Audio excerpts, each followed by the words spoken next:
ادارے تھے وہ ان چیزوں کو ایڈریس کرنے میں ناکام ہوئے.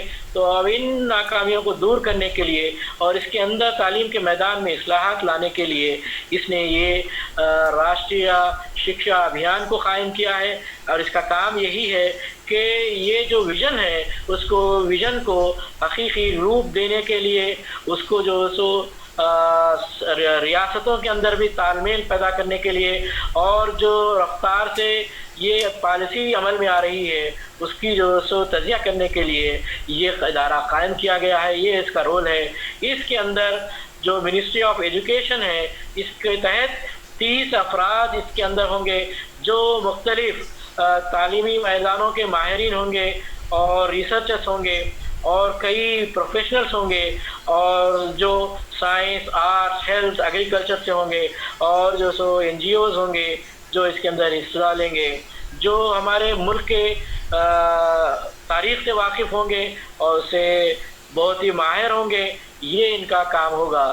تو یہ اس کے اندر اس کے بعد یہ کہی کہ یہ جو تعلیم کے اندر جو مختلف جو دوسری وزارتیں ہیں ان وزارتوں کے اندر جو ممبرشپ ہوگی اس کو جو سو روٹیشن کی بنیاد پر اس کو لیا جائے گا. جیسا ہیلتھ ہے وومن ہے چائلڈ اینڈ ڈیولپمنٹ ہے. اس کے بعد اس نے کہی ان تمام کاموں کو انجام دینے کے لیے راشٹریہ شکشا آیوگ کے لیے ایک پرماننٹ مستقل جو سو سیکریٹریٹ ہوگا جس کو ایک ایگزیکٹو ڈائریکٹر ہوگا جو ماہر تعلیم ہوگا اور ہندوستانی تعلیمی نظریے سے متعلق اس کو زیادہ فہم ہوگی اور عوام سے کس طرح سے کنٹریبیوشن لینا ہے اور اس کے ساتھ ساتھ وہ ایک ایسا ایڈمنسٹریٹر بھی ہو ایک اچھا لیڈر بھی ہو. اور اس کے لیے اس کو 5 سال کا موقع ہوگا. اگر اس کی توسیع کرنا ہو تو اس کو ایک بار اس کو توقیع دی جا سکتی ہے اور اس کو سپورٹ کرنے کے لیے عملہ بھی دیا جائے گا. اس عملے کے لیے یا تو وہ مختلف ڈپارٹمنٹ سے لون بیسس پہ لیا جائے گا یا پھر اس کو جو سو تقرر بھی کیا جائے گا. تو ان چیزوں کے تکمیل کے بعد اس نے یہ بات بھی کہی ہے کہ جس طرح سے مرکز میں راشٹریہ شکشا ابھیان ہے اسی طرح سے اسٹیٹس کے اندر ہر اسٹیٹ کے اندر راجیہ شکشا آیوگ ہوگا ہر ریاست میں اور اس کے اندر بھی وہ جو سیٹ اپ سینٹرل میں ہو وہ بھی یہاں پر ہوگا. اس کے بعد اس نے کہا کہ اس سے پہلے جو ministry of human resource development ہے اس ریسورس ڈیولپمنٹ کو ری ڈیزائن کرتے ہوئے اس کے نام کو اس کے اسٹرکچر کو انہوں نے منسٹری آف ایجوکیشن کیا. اس کی اصل وجہ اس نے یہ بتائی کہ مختلف وزارتوں کے درمیان تال میل پیدا کرنا اور ہم آہنگی کے لیے ایک اچھے سا ایک راہی عمل اختیار کرنا اس کا یہ مقصد ہے.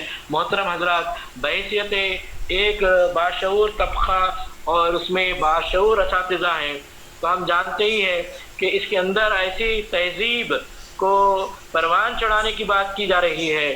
تو اس تہذیب کے اندر ہم کس طرح سے ہماری تہذیب کو کرنے کے لیے مختلف دستوری ہمارے اندر تحفظات بھی دی گئی ہیں جیسا آرٹیکل 2930 اس کے اندر ہر لنگوسٹک اور ریلیجیس مائنارٹیز کے اپنے تحفظ کا اس میں ذکر کیا گیا ہے. اس کے لیے ہم دستوری بھی حکمت عملی اختیار کر سکتے ہیں اور دوسری حکمت عملیوں کو بھی اختیار کر سکتے ہیں. تو اس کے لیے حوصلے کی ضرورت ہے. اس کے لیے حوصلوں کے اندر اس کو جو عملی دامہ پہناتے ہیں اس کے وقت کیا کرنا چاہیے اس کی عکاسی علامہ اقبال نے اپنے شعر میں اس طرح کہا اپنے حوصلوں کو یہ مت بتاؤ کہ تمہاری تکلیف کتنی بڑی ہے بلکہ اپنے تکلیف کو بتاؤ کہ تمہارا حوصلہ کتنا بڑا ہے. محترم حضرات ان باتوں کو پیش نظر رکھتے ہوئے مجھے اور آپ تمام سب کو یہ جو اس تہذیبی اقدار کو ہمارے فروغ دینے کے ضمن میں ہم اپنا کیا رول ادا کر سکتے ہیں. ہمارے ملک کی جو تہذیب ہے اس کی تہذیب گنگا جمنی تہذیب ہے اور اس تہذیب کے اندر یونٹی ان ڈائیورسٹی ہے بردرہڈ ہے. اس کو ہم کس طرح سے فروغ دینا چاہیے کس طرح کا تعلیمی ماحول ہونا چاہیے کس طرح سے سماج کو باشعور بنانا چاہیے اس کے ہم کو آئیٹا کے پلیٹ فارم کے ذریعے سے ہم کوشش کرنے کی ضرورت ہے. اس کے لیے میں سب سے پہلے جو مجھے موقع ملا اس کے لیے میں اللہ تعالیٰ کا شکر ادا کرتا ہوں کہ اللہ تعالیٰ نے مجھے یہ موقع دیا اس پر گفتگو کرو. اور ساتھ ہی ساتھ میں آئٹا کے ذمہ داروں کا اور اس ویبینار میں شامل تمام اساتذہ اور دوسرے جو بھی ماہرین اس میں حصہ لے رہے ہیں ان کا شکریہ ادا کرتا ہوں، اور اللہ تعالیٰ سے دعا کرتا ہوں کہ اس ضمن میں ہم ایک بہترین حکمت عملی تیار کرنے اور اس کا جو خدشات ہیں ان خدشات کو دور کرنے کی ہمارے اندر اللہ تعالیٰ صلاحیت اور توفیق اور عزم عطا کرے۔ جزاک اللہ سر، بہت بہت شکریہ یہ تھے مجیب سر۔ میں سارے اسپیکرس کو ایک اطلاع دوں کل ہمارا سیشن ہوگا سر۔ محمد اقبال رضوی صاحب ممبر آئٹا حیدرآباد 25، 26، 27 پر گفتگو کریں گے۔ اس کے بعد ڈاکٹر محمد ساجد علی صاحب کنوینر آف مائنارٹیز، پالیسی میں مائنارٹیز کے تعلق سے کیا ہے گفتگو یہ کریں گے سر۔ اس کے بعد ہمارا 1-2 چیپٹر جو چھوٹے ہوئے ہیں 20 اور 21 انشاءاللہ آج وقت کی قلت کی وجہ سے ان چیزوں کو ہم نہیں رکھ سکے، کل ہم چیپٹر نمبر 20 اور 21 کو بھی رکھیں گے، اور ہم کچھ اسپیکرز کو ہم ایز اے ایمرجنسی بھی کچھ لوگوں کو وقت دیے تھے تیار ہونے کے لیے، اگر وہ لوگ بھی تیار ہوتے ہیں تو 1-2-3 اسپیکرز ہیں جن کو ہم 5 یا 10 منٹ کے لیے وقت دے سکتے ہیں۔ اس کے بعد ہمارے فاروق طاہر صاحب کا سما پروگرام بھی رہے گا۔ اس طرح کل انشاءاللہ جلد ہمارا سیشن کا آغاز ہوگا 7 بجے۔ آپ تمام سے گزارش ہے کہ آپ تمام لوگ جلد سے جلد 7 بجے پروگرام کے سیشن میں جوائن ہو جائیں۔ انشاءاللہ ہمارا پروگرام 7 بجے ہوگا۔ میں میر ممتاز علی سیکریٹری صاحب آئٹا تلنگانہ سے گزارش کرتا ہوں کہ وہ چند گزارشات کے ساتھ اس سیشن کا اختتام کریں، اور آل انڈیا پریزیڈنٹ انور خان صاحب بھی ہمارے ساتھ جڑے ہوئے ہیں، وائس پریزیڈنٹ صاحب بھی ہمارے ساتھ جڑے ہوئے ہیں، اگر ہم ضرورت محسوس کرتے ہیں تو ان کو بھی آپ موقع دے سکتے ہیں۔ میر ممتاز علی صاحب سیکریٹری آئٹا تلنگانہ۔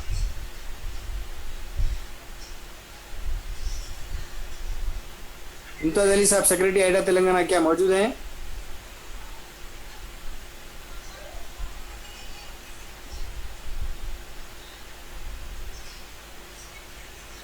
ممتاز صاحب اپنا مائک انمیوٹ کر لیں سر۔ السلام علیکم۔ وعلیکم السلام سر۔ کیا سر؟ جی جزاک اللہ سر۔ صاحب ادب صاحب اور ہمارے الدین صاحب اور تمام شرکائے مہمان، السلام علیکم ورحمۃ اللہ وبرکاتہ۔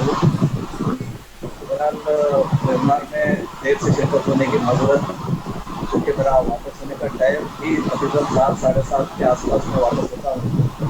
بہرحال شروع سے تو میں شریک نہیں ہو سکا، لیکن آخر میں جب مجیب صاحب کا سے وہ چل رہی تھی بات، مجیب صاحب کو شامل ہوا ہوں۔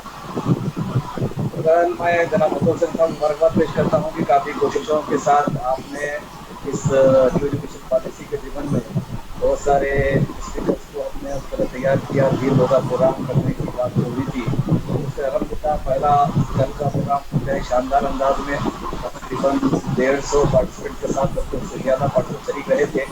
ہو سکتا ہے کہ آج کی وجوہات کی بنا پر بہت کچھ کم ہو گئے ہیں، نہیں ہے، لیکن میں سمجھتا ہوں کہ جس طریقے سے ہمارے لوگ پالیسی کے چیپٹرس کو کھول کر ہمارے سامنے رکھ رہے ہیں، یہ بہت خوشائن بات ہے۔ اس کے ساتھ ساتھ ہماری ہمت افزائی بھی ہو رہی ہے کہ اگر یہ پالیسی امپلیمنٹ ہوتی ہے تو ہمیں کیا کرنا ہے۔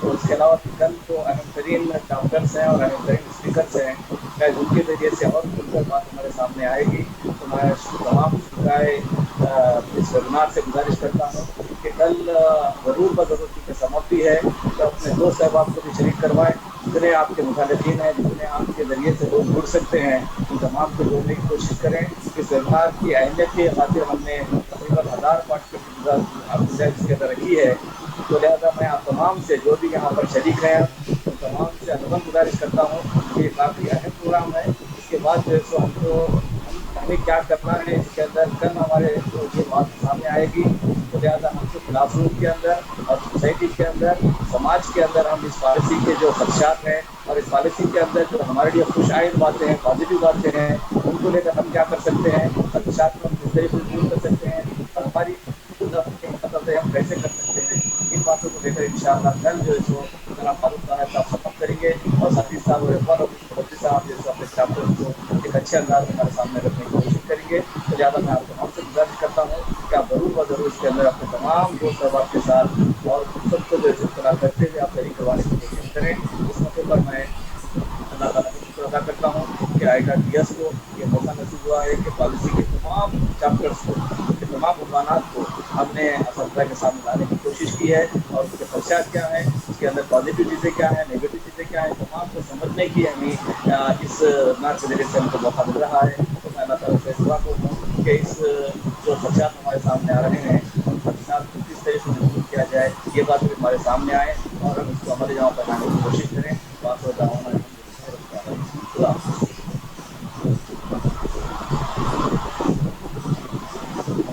سر یہ ممتاز صاحب کیا ان کو دینا ہے کیا سر؟ خان صاحب کو بولنا ہے کیا سر؟ یا نہیں ان کر دینا ہے؟ مائک انمیوٹ کر کے بات کریے سر، مائک انمیوٹ کر کے بات کریے۔ جی سر اگر ہے انور خان صاحب تو دیجیے سر۔ انور خان صاحب ہے بولے نا؟ ہاں جی جی ٹھیک ہے۔ میں آل انڈیا پریزیڈنٹ انور خان صاحب سے گزارش کرتا ہوں کہ 2 منٹ کے لیے اپنا محترم بھی ہے۔ ہاں سر۔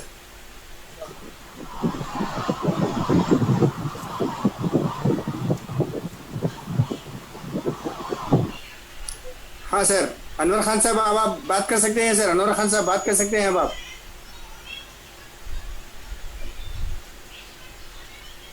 السلام علیکم ورحمۃ اللہ وبرکاتہ۔ وعلیکم السلام سر۔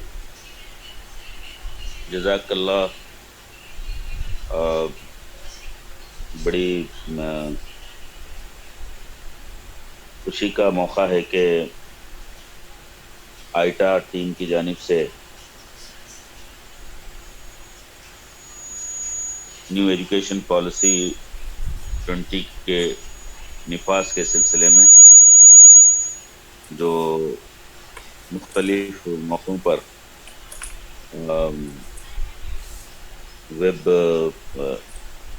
ڈسکشنز کے علاوہ مختلف ایکسرسائزز الحمدللہ جو کی جا رہی ہیں، اس میں بڑی تعداد میں اساتذہ کمیونٹی کا شرکت کرنا، امید ہے کہ جہاں بہت ہی مخلص یہ پہل ہے، شرکت بھی جو ہے اسی انداز کی مخلصانہ ہے۔ امید ہے کہ بہت اچھے اس کے نتائج برآمد ہوں گے کہ جو جس انداز میں جس حکمت عملی کے ساتھ جس منصوبے کے ساتھ پروگرام ترتیب دیا گیا ہے، الحمدللہ عمل پیرا جو ہیں آپ حضرات، بڑی مسرت ہوتی ہے بہرحال آپ حضرات کو سنتے ہوئے کہ بہرحال آئٹا کو ہمیشہ بہرحال میں یہی میری خواہش ہے، میں اپنے متعلق بھی آپ سب کے متعلق بھی، کہ آئٹا ان ایکشن رہے، جہاں تک اپنی قانونی، اخلاقی اور جو بھی آپ کہیں گے سماجی ذمہ داری کے اعتبار سے، تو الحمدللہ اس کو نبھانے کی جو کوشش کی جا رہی ہے، میں مبارکباد دیتا ہوں اس آئٹا ٹیم کو، اور امید کرتا ہوں کہ اسی طرح بہرحال اب تو آن لائن آپ کے جو ہے کلاسز بھی الحمدللہ شروع ہو چکے ہیں، اور اس میں جو شرکا ہے ان کی تعداد بھی حوصلہ افزا ہے، کافی لاکھوں میں پہنچ گئی ہے صرف ایک دن میں۔ آج ممکن ہے کہ مزید اضافہ ہوا ہوگا، تو الحمدللہ اس کے جو اثرات مرتب ہوں گے فیلڈ میں، اس کا اندازہ تو جیسے ہی یہ تعلیمی سال کا آغاز ہو چکا ہے، کچھ ہی دنوں کے بعد جو ہے اس کا اندازہ ہو جائے گا، امید ہے۔ بہرحال کل بھی یہ پروگرام ہے، تو انشاءاللہ کوشش کریں گے ہم شریک ہونے کی۔ میں مبارکباد دیتا ہوں سبھی کو، آئٹا ٹیم کو، پھر جو ہے شرکا کو، سبھی پارٹیسپینٹس کو بہت بہت شکریہ، بہت بہت مبارک، اللہ قبول فرمائے۔ السلام علیکم۔ شکریہ سر۔ یہ تھے ہمارے انور خان صاحب، آل انڈیا پریزیڈنٹ آئٹا۔ میں آپ لوگوں کو ایک اور اطلاع دے دوں، انشاءاللہ یہ کل ہمارے سیشن کے بعد ایک اور ہمارا سیشن ہوگا جس میں ڈیجیٹل آن لائن ایجوکیشن کے سلسلے میں کس طرح ٹیچرس